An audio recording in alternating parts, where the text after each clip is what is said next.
ओम गम गणपतये नमः। ओम श्री सरस्वत्यै नमः। ओम श्री सद्गुरु परमात्मने नमः। श्री योग वासिष्ठ महारामायण निर्वाण प्रकरण 47वां सर्ग चल रहा है, जिसमें हम लोगों ने 12 श्लोक तक कल हम लोगों ने पढ़ा था। 12वें श्लोक में बोल रहे थे कि वशिष्ठ जी कि हे भद्र, जैसी उदार प्रीति विवेकी पुरुष में रहती है, वैसी उदार प्रीति देवता, गंधर्व और मानव की कन्याओं में भी नहीं रहती, क्योंकि वास्तविक जो प्रेम तत्व है उसका तत्ववेत्ताओं ने ही अपने हृदय के अंदर साक्षात्कार कर रखा है। प्रेम तत्व को जानते हैं। प्रेम वास्तव में कहते किसको है? एकत्व की जो भावना है वही प्रेम कहलाती है। जिससे आप प्रेम करते हो उसके साथ एकता का अनुभव होता है। उसको दुख होता है तो आपको दुख होता है, वो प्रसन्न है तो आप प्रसन्न हो। जैसा आप अपने आप का ख्याल रखते हैं वैसे ही उसका ख्याल रखता है। तो एक तरह से देखें तो दो शरीर है और एक आत्मा है। जब ऐसा हो है तो समझ लो कि प्रेम हो गया है। जैसे राधा जी और कृष्ण जी हैं, है एक कृष्ण तत्व ही है जो दो शरीरों में व्यक्त है।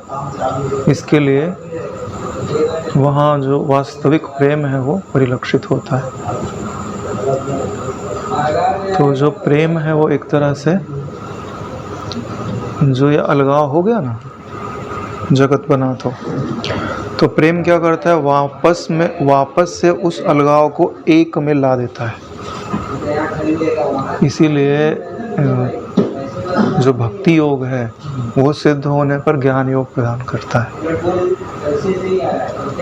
क्योंकि बहुत सारे टुकड़े बिखर गए हों तो उनको एक करने लिए क्या करना पड़ेगा? बीच में कुछ ऐसा रखो कि जो सारे टुकड़ों को खींच के अपने आप में मिला लेवे। एक चुंबकत्व शक्ति होवे, तो प्रेम ही वह चुंबकत्व शक्ति है जो ईश्वर ने संकल्प किया ना कि को हम बहुत श्याम, उसका उल्टा अनुभव करा देती है। बहुत सारे आकृतियों में मेरा एक ही ईश्वर है। ईश्वर ने बोला मैं एक से बहुत हो जाऊं, और प्रेम ने क्या बोला कि तुम बहुत से एक हो जाओ हमारे लिए। हम अपनी वृत्तियों को इतना बिखेर नहीं सकते कि हम सबको प्रेम करते फिरे, इसलिए सबको हटा दो और अपने वास्तविक जो एक रूप है आपका उसमें आ जाओ। तो ऐसे तत्व का साक्षात्कार कर लेने के कारण उनके हृदय में वास्तविक प्रेम निवास करता है। जबकि चाहे देव कन्या हो, चाहे गंधर्व कन्या हो, चाहे मनुष्य की कन्याओं में तो उतना प्रेम तो अभी तो नहीं दिखाई देता। सतयुग आदि में होता होगा तो, क्योंकि उस समय तो सती स्त्रियां हुआ करते थे। हालांकि देव कन्याओं में और गंधर्व कन्याओं में जो प्रेम होता है वो अतुलनीय होता है। उसका हम आपको एक उदाहरण दे सकते हैं कि अभी इसी समय की बात है कि देवलोक में एक गंधर्व कन्या और उसके पति रहते थे। तो किसी कारण से उनको श्राप मिल गया उनके पति को कि जाओ तुम कीट पतंग की योनियों में भटकते रहो जो तुमने अपराध किया है। तो जब उसको पता चला, वहाँ से उनका पतन हो गया और वो धरती पे मच्छर आदि की योनियों में चले गए। तो उसको बड़ा शोक हुआ कि जैसे अपना ही कोई अंग अलग हो जाए तो कैसी पीड़ा होती है, वैसे उसको बहुत पीड़ा हुई। तो बोलते हैं कि उसने ऐसा रुदन किया कि वहाँ के जो वृक्ष थे वो सूखने लगे। तो फिर वो बृहस्पति के पास गई, गुरु जी के पास। बोले कि मुझे उपाय बताइए कि मेरे पति का कल्याण कैसे हो, उन्हें वापस जो है मनुष्य जन्म कैसे प्राप्त हो। तो उन्होंने बोला जाके अग्निदेव की उपासना करो। अभी की बात है, रिसेंट। तो उन्होंने अग्निदेव की उपासना की तो अग्निदेव प्रसन्न हुए। तो उन्होंने बोला कि ठीक है, मैं तुम्हें युक्ति बताता हूँ। तो उन्होंने युक्ति बताई और उसकी युक्ति के द्वारा उन्होंने माता पार्वती की उपासना की। माता पार्वती प्रसन्न हुई तो बोले ठीक है, मैं तुम पे प्रसन्न हूँ, इसके लिए उसके शाप के मार्जन के लिए मैं उसे शरीर प्रदान करती हूँ, तो उसे मनुष्य का शरीर प्राप्त हो। और अब भी वो मनुष्य शरीर में इस धरती पे है। उससे बात भी हुई थी मेरी, ये उसके जीवन की घटना है। और सोचो उसको जीवन प्राप्त, मच्छर की योनि में कितने समय तक रहना पड़ता, राम जाने। उसके बाद क्या क्या योनियाँ प्राप्त होती, कौन जानता है। लेकिन देखो, एक व्यक्ति ने जिसके हृदय में आपके प्रति प्रेम था, उसने तप किया और आपको मनुष्य जीवन दिला दिया। और इस मनुष्य जीवन में भी वो उसका मार्गदर्शन कर रही है और उनको सूर्य देव की उपासना कराएगी। सूर्य देव की उपासना करके उन्हें गुरु के रूप में प्राप्त करो। तो उन्होंने सूर्य देव की उपासना करके सूर्य देव को गुरु के रूप में प्राप्त किया है। अभी साधना आदि में प्रवृत्त हैं कि वापस वहीं पर गति हो जाए। देखो, इतना प्रेम है कि आपका जो पतन हो रहा है वहाँ से वो उबार सकते हैं, ठीक है, लेकिन ये पूर्णता नहीं है। भाई मेरे विचार में भी आ रहा था, इतना जब कर रहे हैं, है ना, तत्व बोध के लिए कर देता। तो वही चीज़ है ना, इसीलिए तो बोल रहा हूँ ना कि ब्रह्म ज्ञानी गुरु का मिलना बड़ा दुर्लभ है। सूर्य भगवान भी तो ब्रह्म ज्ञानी है ना भाई। हाँ, ब्रह्म ज्ञानी है, गुरु रूप में लिया तो उनसे तो वो ज्ञान मांग लेते। क्या पता मांग ले, वो तो आगे की बात। तो समझने की बात ये है कि उसका तो कितना पतन हो गया था, लेकिन उसने जो है अपने तप का दान करके उस गड्ढे से तो निकाल लिया है। अब आगे चल करके ईश्वर सद्बुद्धि दे तो ये जो देह रूपी गड्ढा है, चाहे वो देह चाहे देवता आदि का ही क्यों ना हो, उससे भी निकल करके ब्रह्म पद में आरूढ़ हो जाए। जैसे शिव जी हैं, माता पार्वती हैं, तत्वज्ञ है ना। अब उनको देह का अभिमान नहीं है, देह होने पर भी अभिमान नहीं है। हाँ, तो बोल रहे ना कि एक तरह से लाभ तो है इनके साथ में, लेकिन परम लाभ नहीं है। तो यह समझना चाहिए कि परम लाभ किससे होता है कि जो परम तत्व है उससे प्रेम हो जाए, क्योंकि वो कभी अनुपलब्ध नहीं हो जाता ना। क्योंकि देखिए, जब कुछ अच्छा और कुछ बुरा बना रहेगा तो भय भी बना रहेगा। जब तक पतन की संभावना है ना, तब तो भले पतन होवे चाहे नहीं हो, लेकिन पतन का भय तो रहेगा ही रहेगा। देखो, समझो कि उतना ऊंचाई पे होने के बाद भी मच्छर की योनि में आना पड़ा, ठीक है, ये दुख तो उनको पता चल गया। फिर भी उसी पद को पाने के लिए फिर परिश्रम कर रहे हैं, फिर भी हो सकता है। हाँ, फिर से कोई श्राप दे सकता है। हाँ, होगा ही ना। क्या है भाई, जब एक बार खटपट हो रहा है दोबारा भी हो सकता है। तो इसमें मतलब विवेक होना चाहिए थोड़ा, है ना। विवेक तो इसलिए तो बोलते हैं, जब तक ब्रह्मज्ञानी महापुरुष का सानिध्य नहीं मिले तब तक ऐसा विवेक कौन जागृत कर सकता है, कोई नहीं कर सकता है ना। वही तुम अभी बोलते हैं, तुम जितना छोटे छोटे हो बोलते हो कि आत्म साक्षात्कार तुम्हारे बाप दादा भी नहीं जानते हो। ये बात तो सही है भाई। कोई नहीं जानता होगा, जितने आश्रम में आए हैं किसी को नहीं पता होगा कि इसका क्या अर्थ होता है। बड़े बड़े लोगों को नहीं पता था, तो बापूजी आने के बाद जो है ना लोगों को पता चलने लगा कि ये भी कोई वर्ड होता है, साक्षात्कार शब्द भी कुछ होता है, वो भी अपना कुछ अर्थ रखता है। आगे कहते हैं 13वें श्लोक में, कर्म से किए गए उचित निष्काम कर्म से बुद्धि का मल हट जाता है। कर्म से किए गए उचित निष्काम कर्म से बुद्धि का मल हट जाता है। बुद्धि का मल क्या है? राग और द्वेष। और राग और द्वेष किस कारण होते हैं? इच्छा के कारण।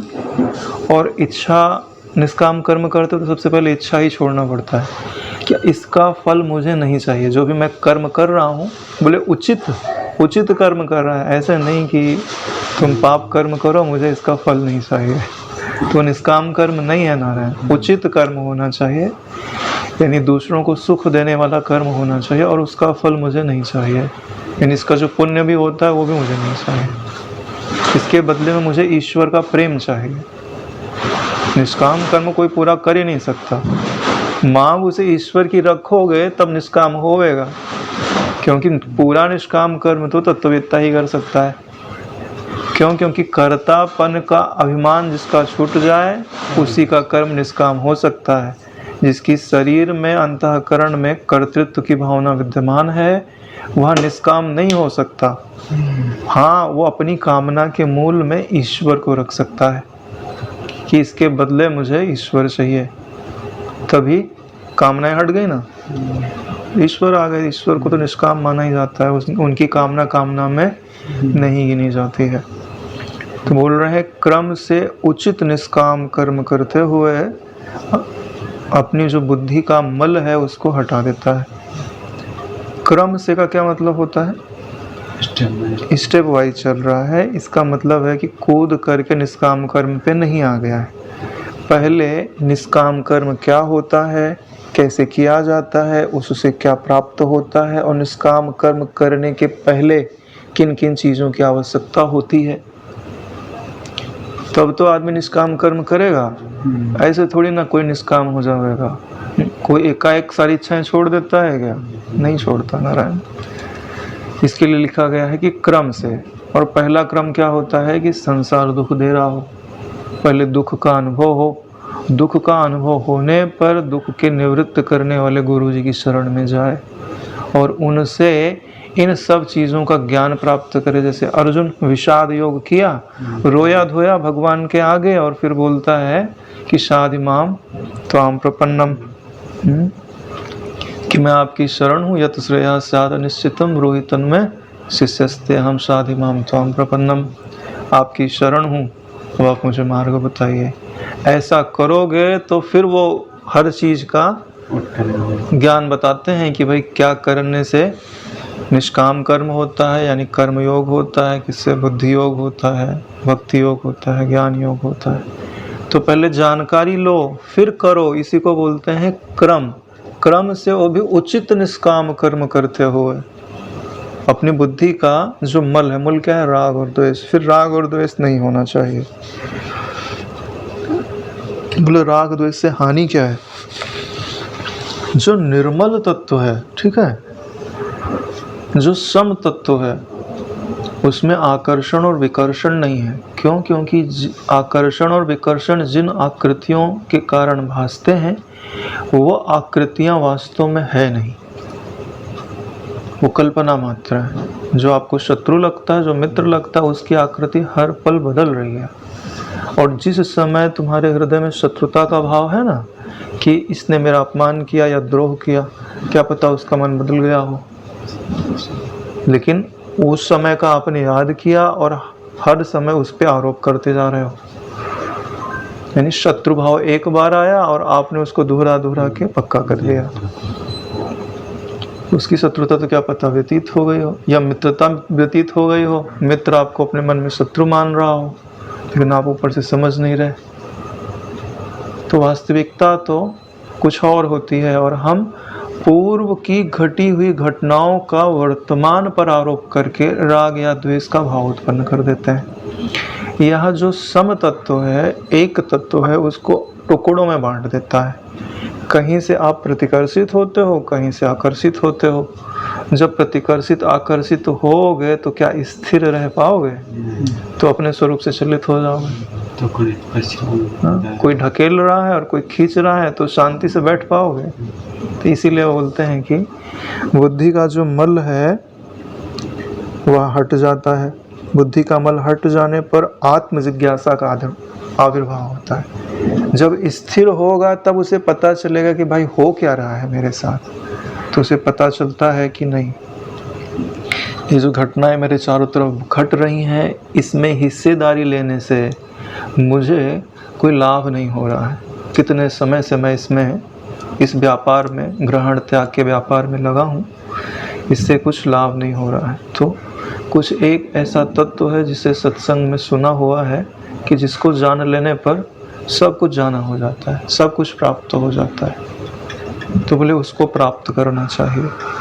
उसी को क्या लिखा गया है? आत्म जिज्ञासा का आविर्भाव हो जाता है। और गुरु जी के मुख से सुना गया शास्त्र का अर्थ अब बुद्धि का अमल हट गया ना, तो गुरु जी के मुख से सुना गया शास्त्र का अर्थ मनुष्य के हृदय के भीतर ऐसे बैठ जाता है जैसे दर्पण तल के भीतर प्रतिबिंब बैठ जाता है। दर्पण के आगे कोई खड़ा हो जाता है तो उसका प्रतिबिंब यथावत जैसे है ना, वैसा दर्पण के अंदर दिखाई देने लगता है।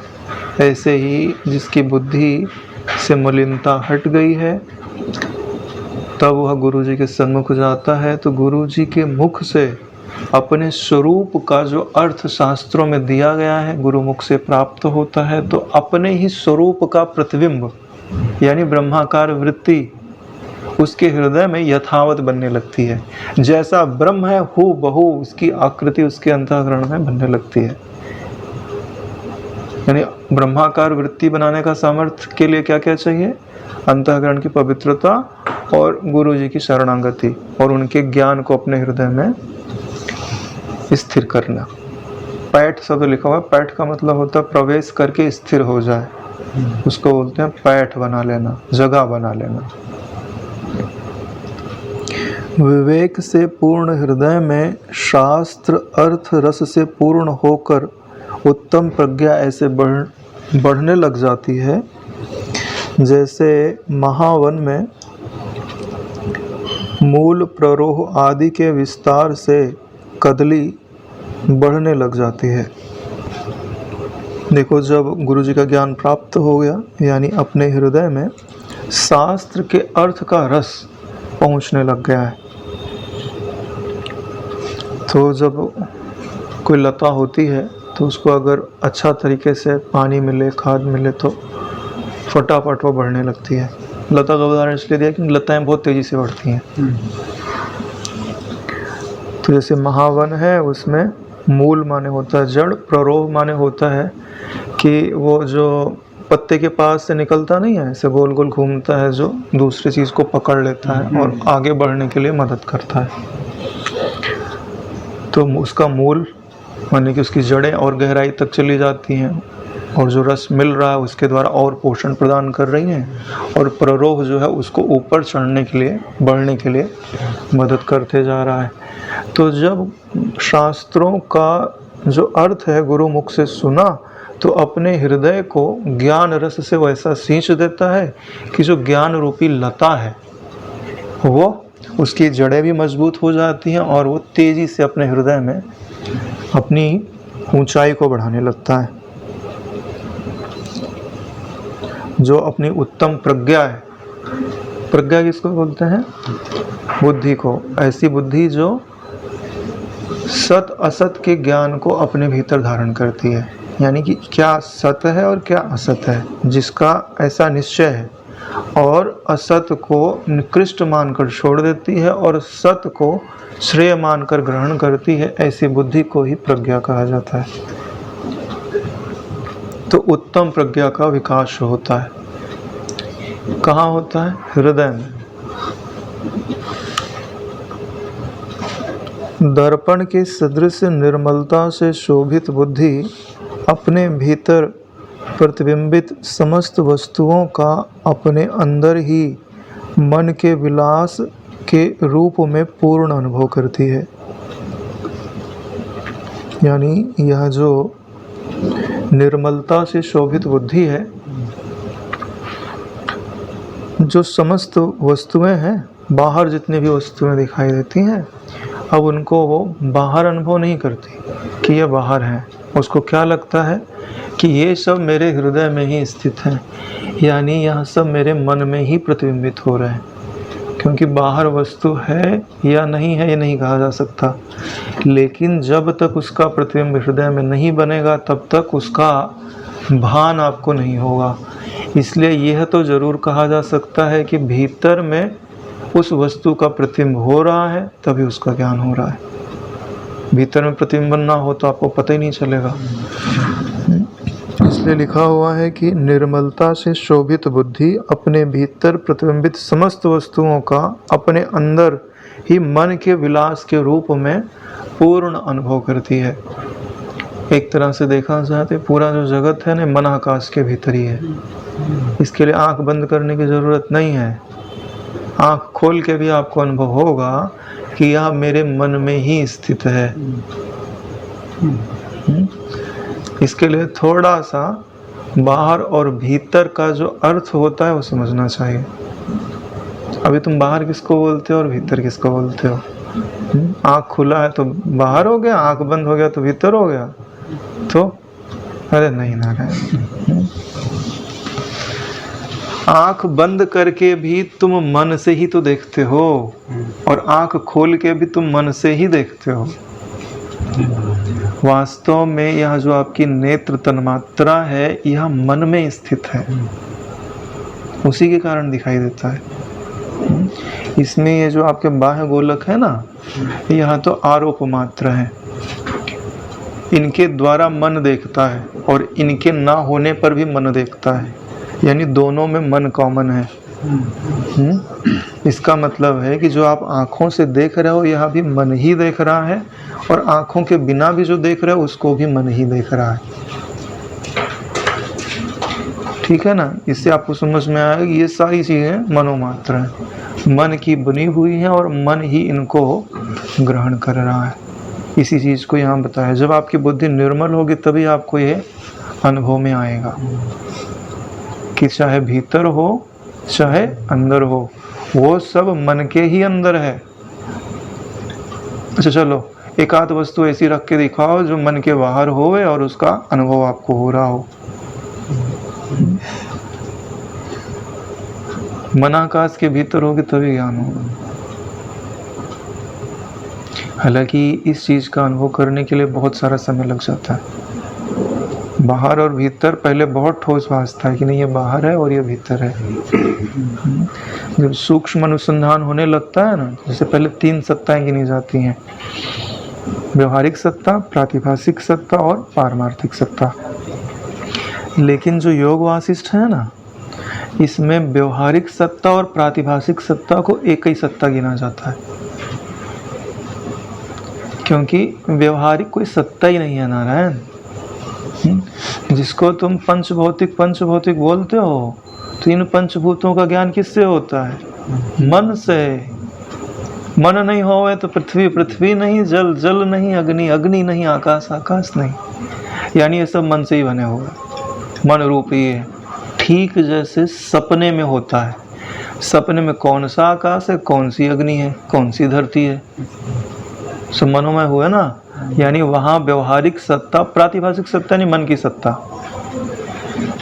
तो जैसे सपने की सत्ता में केवल हर चीज प्रातिभासिक है, वैसे जागृत में भी अनुभव करो, कोई तत्वत्व तो नहीं है। ये तत्वत्व तो समझने के लिए बनाए जाते हैं। जिनकी बुद्धि बड़ी स्थूल है ना, उनको तत्व का उदाहरण देकर समझाया जाता है। जिनकी बुद्धि सूक्ष्म हो जाती है उनके लिए एक ही चीज बोला जाता है, जगत मनोमात्र है। वही तो लिखा है, मन के विलास के रूप में पूर्ण अनुभव करती है। कब? जब बुद्धि निर्मल होती है। जैसे दर्पण में प्रतिबिंब दिखता है ना, ऐसे मन रूपी दर्पण में ये सारे जो प्रपंच रूपी प्रतिबिंब दिखाई दे रहे हैं और बिना बिंब के दिखाई दे रहे हैं। इसके लिए कोई कहीं होंगे उनका प्रतिबिंब पड़ रहा है, ऐसा नहीं है नारायण। मोबाइल के जैसे है, मोबाइल में जो दिखाई देता है, तो जैसे मोबाइल के अंदर दिखाई देता है ना, इसके लिए बिंब की ज़रूरत नहीं है, सब प्रतिबिंब है। ठीक है ना? ऐसे ही मन के अंदर अपने संस्कार हैं, उन्हीं संस्कारों के कारण ये सब प्रपंच दिखाई देता है। साधुओं के समागम से शुद्ध बुद्धि हुआ तथा शास्त्रों के अर्थों से पारिमार्जित हुआ प्राज्ञ यानी विवेकी पुरुष अग्नि से निकाले गए विद्युत पुंज के सदृश चमकदार वस्त्र रत्न की नाई भासता है। यहाँ पे कहने का तात्पर्य है कि बुद्धि शुद्ध कैसे होती है, तो बोलते हैं कि साधुओं के समागम से बुद्धि शुद्ध हो जाती है। बुद्धि जो है अशुद्ध क्यों होती है? कुसंग के कारण। क्योंकि बुद्धि न शुद्ध है न अशुद्ध है, उसके सामने जैसी चीज़ें रखी जाएंगी उन्हीं चीज़ों को ग्रहण करेगी और वैसी हो जाएगी। शुद्ध चीज़ के पास रखो तो शुद्ध हो जाएगी, अशुद्ध चीज़ के पास रखो तो शुद्ध हो जाएगी। वस्त्र तो वस्त्र है, हाँ, मिट्टी में लौटते रहो तो गंदा हो जाएगा, पवित्र जगह फूलों आदि में बैठो तो सुगंधित हो जाएगा। बुद्धि शुद्ध कैसे होती है? तो बोल रहे हैं कि साधुओं के समागम से बुद्धि शुद्ध होती है, यानी सत्संग मिलता है तो बुद्धि शुद्ध होती है। बुद्धि शुद्ध होने का अर्थ होता है कि उसमें अब राग और द्वेष नहीं है, मोह नहीं है। और बोले मोह क्यों नहीं है? तो बोलते हैं कि सब में एक ही तत्व का दर्शन करता है, तो किसी से राग करे और किसी से द्वेष करे। वो किसी के अंतःकरण को नहीं देखता, अगर देखता है तो अंतःकरण के अधिष्ठान को देखता है, नहीं तो नहीं देखता है। तुम ही नहीं हो, ठीक है। अगर तुम किसी के अंतःकरण को देखोगे तो बिना राग किए, बिना द्वेष किए तुम रह नहीं सकते। आज तक तुमने इसी चीज़ का तो अभ्यास किया है। दिखती आकृति है, लेकिन तुम आकृति पर उसके पहले के किए हुए आचरण का, जिसका आपने अपने चित्त में संग्रह कर रखा है, उसका आरोप करते हो। ये आदमी ऐसा ही है, ये आदमी ऐसा ही है। और तुमने इसको जाना कैसे? कि उसके पहले आचरण या तो देखे हैं या तो किसी से सुने हैं, उसका आपने आरोप कर दिया। इस समय वो कैसा है कोई नहीं जानता। तो एक काम करो कि उसके प्रति जो संस्कार संग्रहित कर रखे हैं अपने चित्त में, उसको डिलीट कर दो। और इसलिए तो बोलते हैं ना कि चित्त का त्याग कर दो, यानी ये जो संस्कार है ना, ये इनका संग्रह मैंने नहीं किया हुआ, प्रकृति के हैं, प्रकृति में रहे। अब मैं एक नए चित्त का निर्माण करता हूँ। पुराने चित्त को छोड़ दो और नए चित्त का निर्माण करो। नए चित्त में केवल ब्रह्म आत्मक बोध के संस्कार रखो। इसलिए तो बोलते हैं जिस दिन दीक्षा मिलती है उस दिन नया जन्म होता है। किसका नया जन्म होता है नारायण? शरीर का। शरीर तो पहले से ही रहता है। चित्त के निर्माण की, चित्त के नए निर्माण की आधारशिला रखी जाती है। लेकिन आप समझोगे नहीं ना, तो उसी गोदाम में ले जाके अच्छा माल भी डालते जाओगे, फिर क्या होगा? किसी काम की नहीं रहेगा। पुराना जो गोदाम है ना, उसको साइड करो। बोले ये अलग और ये अलग, नया गोदाम बनाओ जिसमें केवल ब्रह्मात्मक संस्कार रहें। और जो पुराना गोदाम है, इससे हमारा कोई संबंध नहीं है। कोई व्यक्ति याद आता है कि भाई ये बहुत बुरा व्यक्ति है, बोले अच्छा ये कहाँ पता चल रहा है? बोले चित्त में। अच्छा चित्त में पता चल रहा है? किसके चित्त में पता चल रहा है? ये तो मेरा चित्त ही नहीं है, त्याग कर दिया था मैंने इसको। तो ये तो किसी और के चित्त में रह रहा होगा, मेरी सूक्ष्मता बढ़ गई है ना, इसके लिए मुझे दिखाई दे रहा है, चल हट। अरे भाई जब आप आगे जाओगे तो पास में व्यक्ति बैठा रहेगा, एक नज़र देख लोगे, भाव हो गया कि भाई इसके चित्त में क्या चल रहा है, उसके चित्त की चिंता तुम्हारे चित्त में प्रतिबिंबित होने लगेगी। तो ये कोई नियम नहीं है कि जो तुमको पता चलता है वो तुम्हारे चित्त का पता चले। ये तो हमने अज्ञान के कारण मान रखा है कि जो हमको दिखता है वो मेरे चित्त का है। कोई ज़रूरी नहीं है नारायण। यही कारण है कि कई जगह ऐसे नई जगह पे जाके सो जाओ जहाँ कहीं अपराध होते हों, तो अपराधाकार वृत्तियाँ आपके चित्त में प्रतिबिंबित हो सकती हैं। ऐसे ही एक पत्रकार गए जेल के अंदर इंटरव्यू वगैरह लेने के लिए, देर हो गई, बोले आज यहीं रुक जाओ। तो रात्रि में सोए तो उनको सपना आया कि मैं अपनी माँ का ही गला दबा रहा हूँ। उन्होंने डाला था अपनी पुस्तक लिखी हुई, उसमें उन्होंने लिखा हुआ है। बोले ऐसा तो हो ही नहीं सकता, मैं अपनी माँ से तो इतना प्रेम करता हूँ। तब उन्होंने जेलर को बात बताई, तो बोले जो खाना बनाता है ना वो इसी अपराध में तो सजा भोग रहा है। इसीलिए उसके संस्कार इसमें प्रतिबिंबित हो गए ना, तो अब वो माने कि मेरे संस्कार है तो दुखी हो गए। ठीक है, इसके लिए जितने भी संसारात्मक संस्कार हैं उनको मेरे संस्कार हैं ऐसा गिनना छोड़ दो। प्रकृति के हैं, 3 गुणों में कुछ भी आता है कुछ भी जाता है। ठीक है, इनसे मेरा कोई सरोकार नहीं है। मुझे सरोकार है तो सिर्फ ब्रह्मात्मक संस्कार से, जो हमको मुक्ति का, आनंद का अनुभव कराता है। इसलिए बोलते हैं बुद्धि शुद्ध हो गई। इसका क्या मतलब होता है कि सब में एक वस्तु को देखे, सब में जो मन विद्यमान है ना, मन को ना देखे।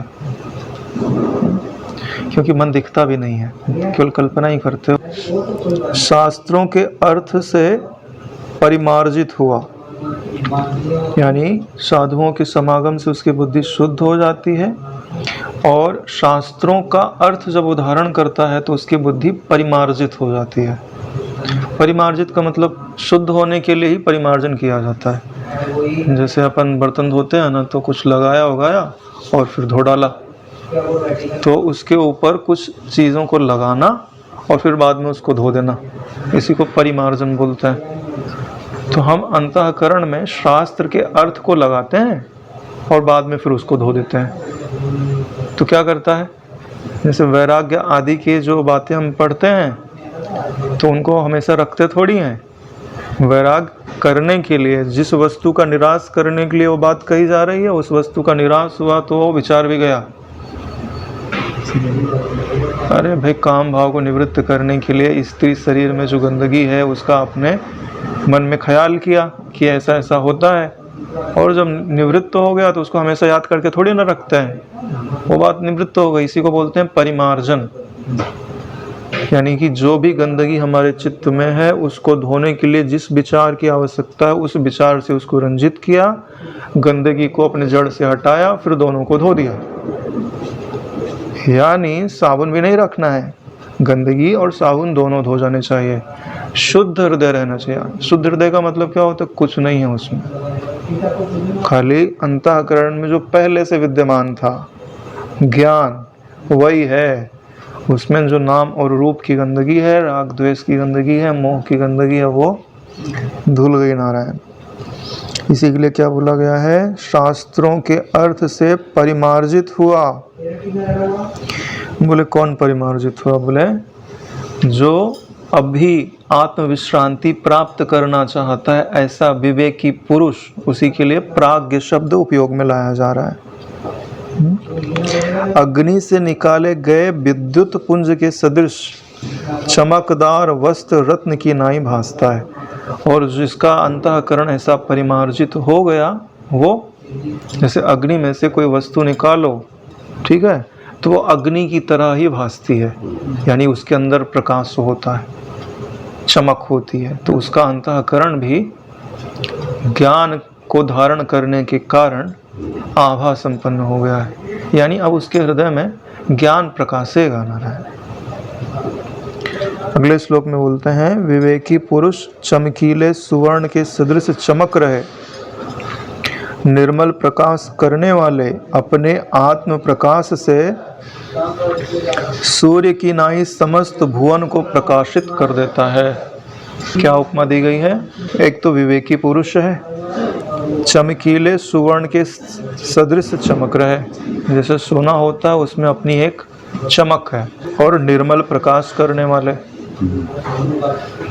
सोने में चमक तो है ही है, अगर उसमें अग्नि प्रवेश कर जाए तो चमक और ज़्यादा बढ़ जाएगी, यानी उसके अंदर से प्रकाश भी निकलना प्रारंभ हो जाएगा।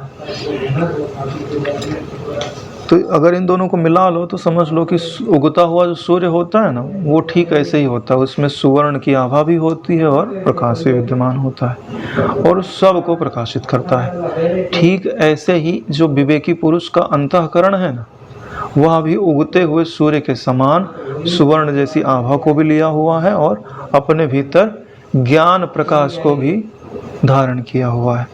बोले प्रकाश निकलने का क्या अर्थ होता है? प्रकाश का क्या काम होता है पता है?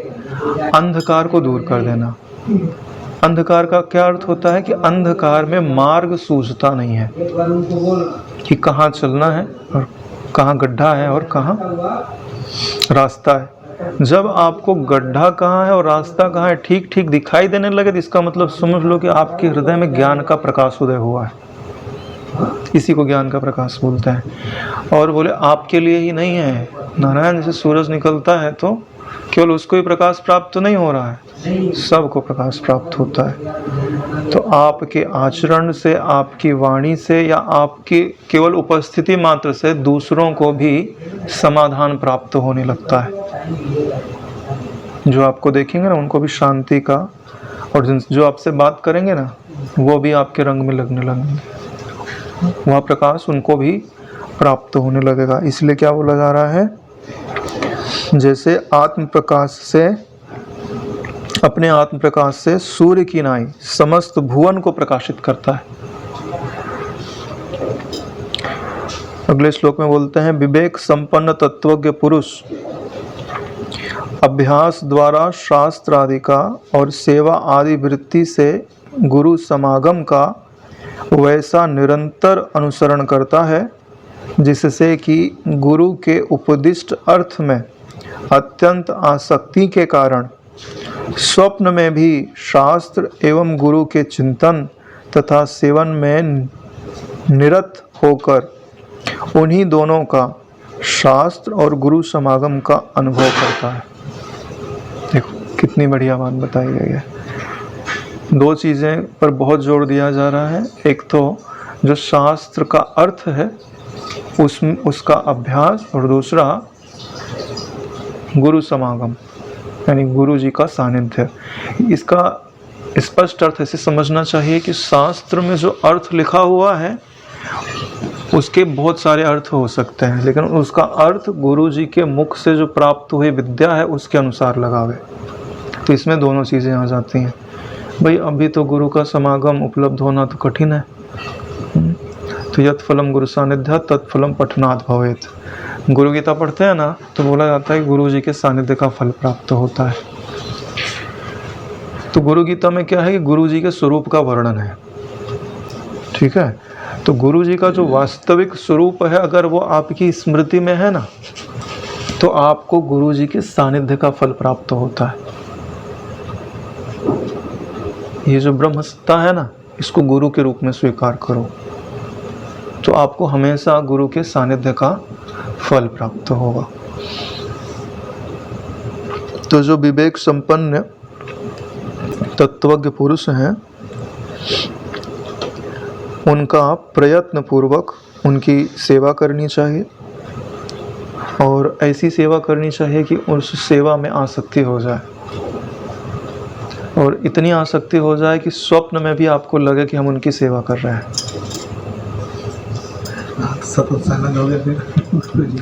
यही बात इसमें लिखी हुई है कि शास्त्र एवं गुरु के चिंतन तथा सेवन में निरत होकर उन दोनों का अनुभव करता है,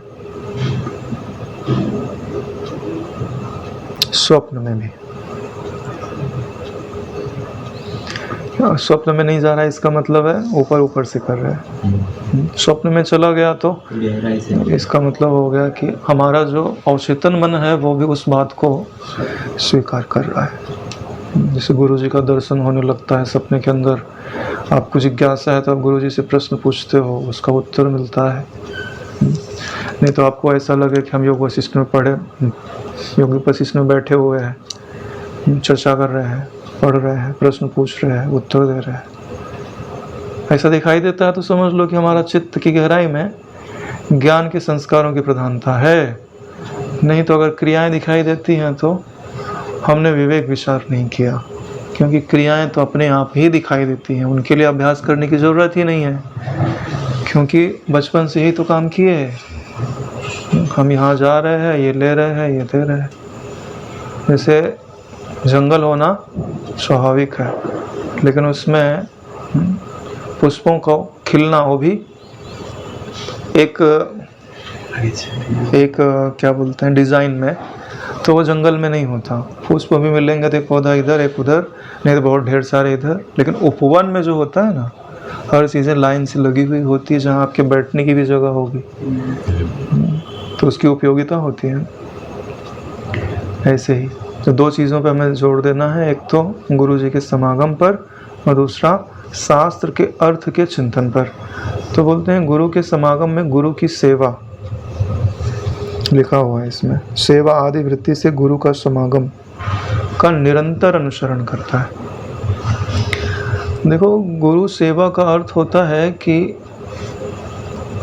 सेवन शब्द समझते हैं ना, सेवन मतलब क्या होता है? खाना, ग्रहण करना। तो ऐसी चीज़ें जिसके द्वारा आप गुरु तत्व को ग्रहण करते हैं उसको गुरु सेवा बोलते हैं। और गुरु तत्व किसके द्वारा ग्रहण किया जाता है? कर्म इंद्रियों के द्वारा। क्या? नहीं नारायण। बुद्धि के द्वारा। ज्ञान इंद्रियों के द्वारा भी गुरु तत्व ग्रहण में नहीं आता, बुद्धि के द्वारा ग्रहण किया जाता है। अगर आपकी जो क्रियाएं हैं वो गुरु की आज्ञा के अनुसार चले, आपकी जो कर्म इंद्रियां हैं, और जो मन है वो गुरु के प्रति प्रेम को रखे, और जो बुद्धि है वो गुरु के ज्ञान को अपने भीतर रखे, तब तीनों का जो मिला जुला रूप होता है वही गुरु सेवा कहलाता है।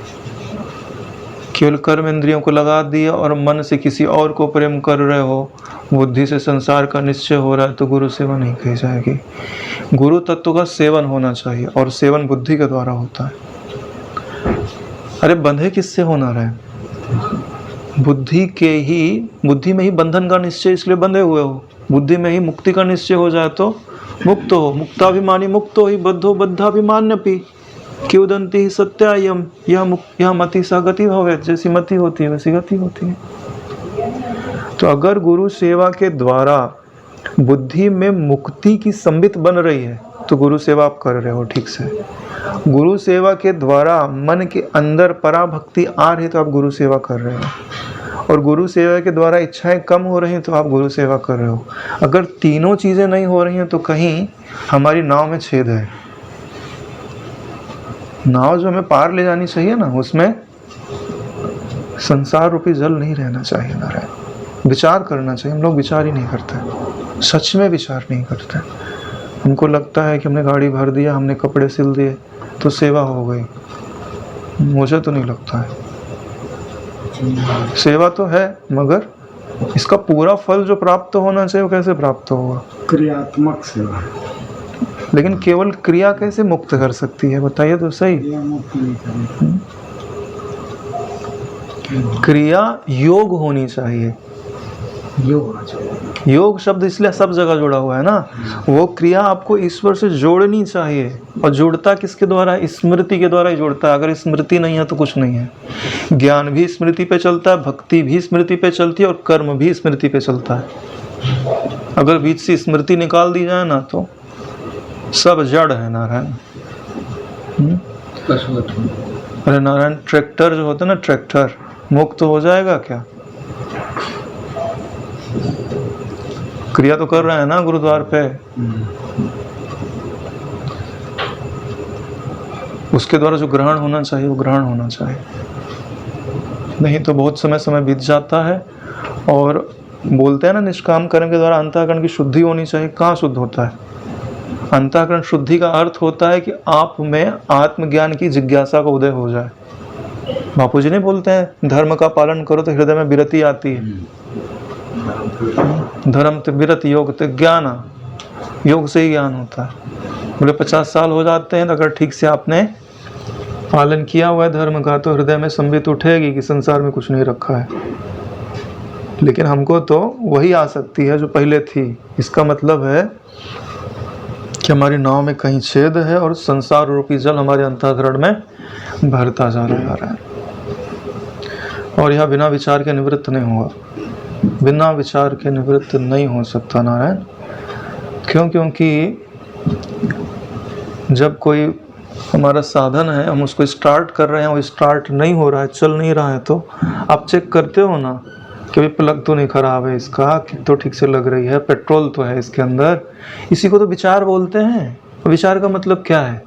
कि हम जो पाना चाह रहे हैं वो मिल नहीं रहा है, तो कारण क्या है कि मिल नहीं रहा है। उस कारण को ढूंढना ही तो विचार कहलाता है।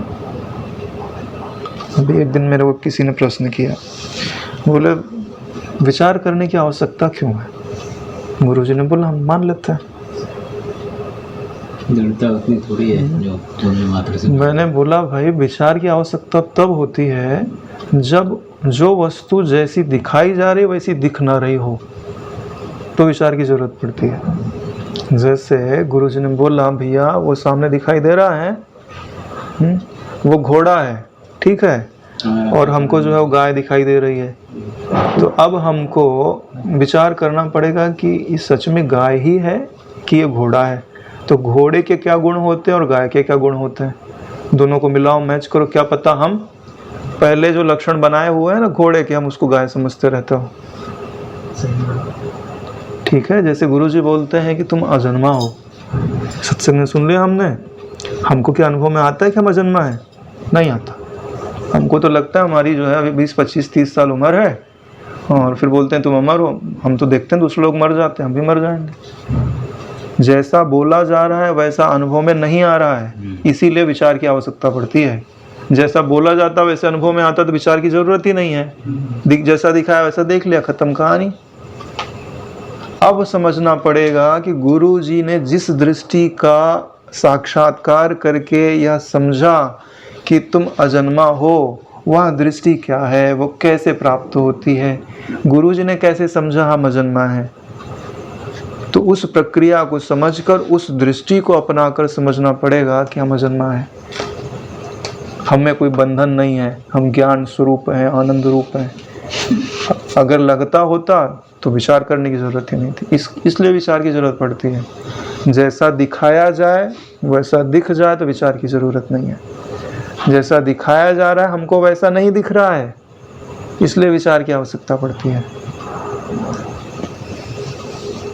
इसके लिए यह जो 18वां श्लोक था, इसमें बता रहे थे कि शास्त्र के अर्थ में के प्रकाशन में जो हमारा अभ्यास है और गुरु का समागम प्राप्त करने के लिए उनकी जो सेवा है, उसमें हमारा जो निरंतर लगाव है वो इतना बढ़ जाना चाहिए कि स्वप्न आदि में भी हमें ऐसा लगे कि हम शास्त्र के अर्थ का मनन कर रहे हैं और हमें गुरु जी का समागम, उनका सत्संग प्राप्त हो रहा है, हम उनका अपने जीवन में अनुसरण कर रहे हैं।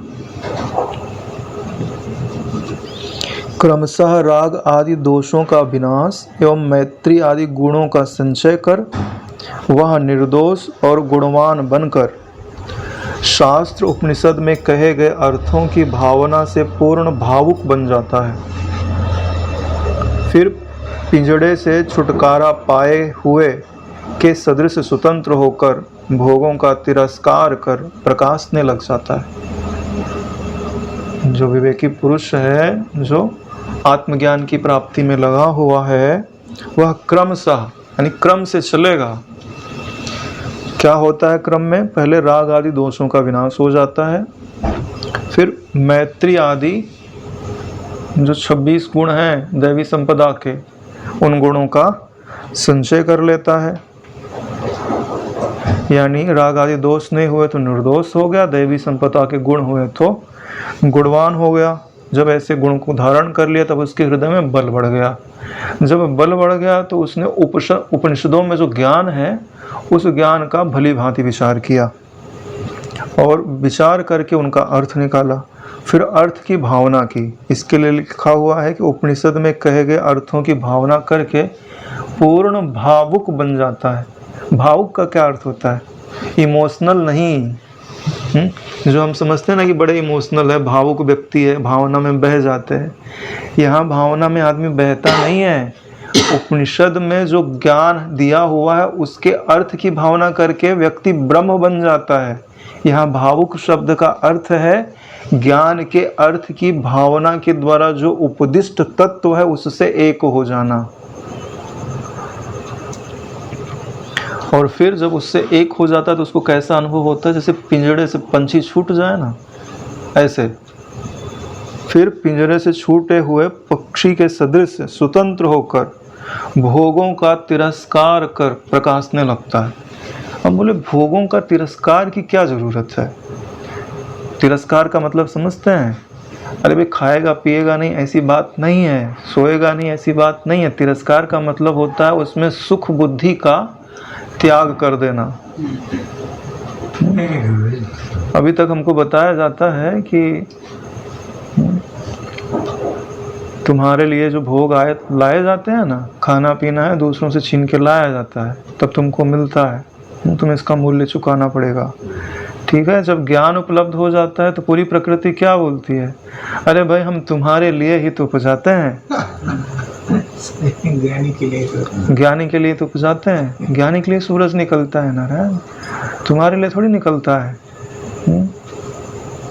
ऐसा लिखा हुआ है नारायण, आपको बताया। ये हवाएं उनके लिए बहती हैं। ये जो पूरी प्रकृति है यह परमात्मा की सेवा के लिए है। अगर तुम परमात्मा तत्व से एक हो जाते हो तो ये तुम्हारी सेवा में लगती है। अगर परमात्मा तत्व से एक नहीं होते तो तुम इसके यंत्र हो। सेवा लेती करेगी, तुमको घुमाते रहेगी, इधर दौड़ जाओ, उधर दौड़ो, ये करो, ये उठाओ, इधर रखो, उधर जाओ। नहीं करना पड़ रहा है, अभी शरीर के साथ जोड़ के करना ही पड़ रहा है नारायण। देहातीत हो जाओ तो तुम्हारी दृष्टि के अनुसार सृष्टि बदल जाएगी।